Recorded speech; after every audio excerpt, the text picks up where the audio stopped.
আল্লাহ নবী বলছে আমার উম্মত যখন শেষ জামানায় গানে আসক্ত হবে, গায়িকায় আসক্ত হবে, নৃত্যে আসক্ত হবে, বাদ্যযন্ত্র বেড়ে যাবে, হালাল পানির মতো মদ পান করতে থাকবে।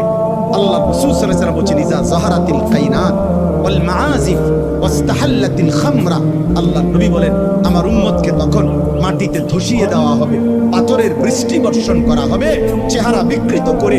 কোনদিন রাত গভীরে এই নাফরমান এমন হতে পারে, আল্লাহ মাফ করে দেন, কোনদিন রাত গভীরে শুইবার পরে ঘুম থেকে, গানের আসর থেকে, বাদ্যের আসরে, মদের আসরে, জুয়ার আসরে। প্রিয় ভাই আমার, আল্লাহর কসম মুহাম্মদ আরবি 1450 বছরে মিথ্যা বলে নাই।